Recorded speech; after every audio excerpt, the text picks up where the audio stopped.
এটা হচ্ছে আমাদের শোল্ডার জয়েন্ট। এই শোল্ডার জয়েন্টের মধ্যে স্ক্যাপুলা এবং হিউমারাস রয়েছে।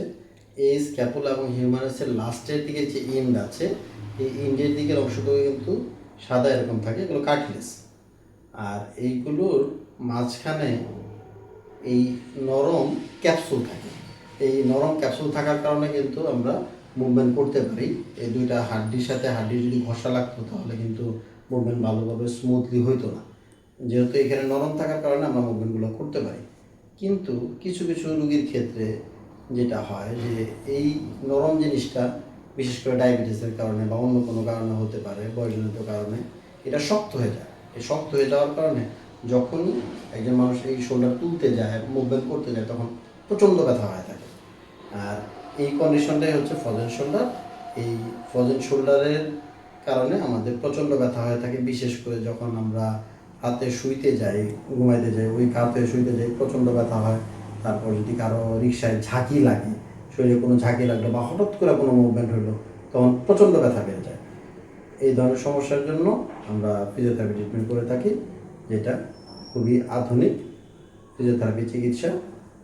এর মাধ্যমে ইনজেকশন বা অপারেশন ছাড়াই কিন্তু ফ্রোজেন শোল্ডার সম্পূর্ণ ভালোভাবে হওয়া সম্ভব। তবে হ্যাঁ, আমাদেরকে খেয়াল রাখতে হয়, কিছু কিছু ক্ষেত্রে যদি এটা ক্রনিক স্টেজে চলে যায়, সেক্ষেত্রে সময়টা একটু বেশি লাগে।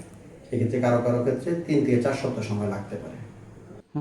এই ফ্রোজেন শোল্ডারের জন্য বেশ কিছু এক্সারসাইজ করা হয়ে থাকে। তার মধ্যে সবচেয়ে কমন এবং সহজ একটা এক্সারসাইজ, এখানে যখন আপনারা প্রচণ্ড ব্যথায় আক্রান্ত থাকেন, অনেক বেশি ব্যথা থাকে, মুভমেন্ট করতে গেলে খুবই ব্যথা লাগে এবং সার্বক্ষণিক ব্যথা থাকে, তাদের জন্য খুব বেশি ভারী এক্সারসাইজ করা কিন্তু সেই মুহূর্তে যাবে না। কারণ হলো এইটা যে খুব বেশি ভারী এক্সারসাইজ করতে গেলে কিন্তু ব্যথা বেড়ে যেতে পারে। এই জন্য খুবই সিম্পল একটা এক্সারসাইজ সাজেস্ট করতেছি আপনাদের, যেটা করার মাধ্যমে আপনার ব্যথাটা অনেকাংশে কমে আসতে পারে। এই প্রথমে কোনো একটা টেবিল বা কোনো সাপোর্ট নিয়ে দাঁড়াবো। দাঁড়ানোর পর যেই হাতে ব্যথা, যেই শোল্ডারে ব্যথা, এটা বাইরে দিয়ে থাকবে এবং অন্য হাত, যেটা সুস্থ হাত, সেটাতে আমি সাপোর্ট দিব। এই সাপোর্ট দেওয়ার পর এই হাতটাকে ছেড়ে দিব এবং আস্তে আস্তে এটাকে ঝুলতে দিব। চেষ্টা করব আস্তে আস্তে এই যে ঝোলার যে পরিমাণটা, সেটাকে বাড়ানোর জন্য। এক্ষেত্রে খেয়াল করতে হবে এটা যেন এইরকম না হয়, একদম ঘড়ির পেন্ডুলামের মতো এটা ঝুলতে থাকবে। এবং এটা কিছুক্ষণ করার পরে, 2 থেকে 3 মিনিট করার পরে, তারপর আমরা এটাকে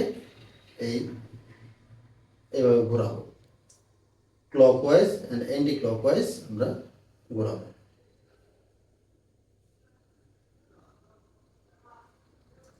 দিনে 2 থেকে 3 বার 8 থেকে 10 মিনিট যদি আমরা এক্সারসাইজটা করি, ম্যাক্সিমাম ক্ষেত্রে পেনটা কমে আসে।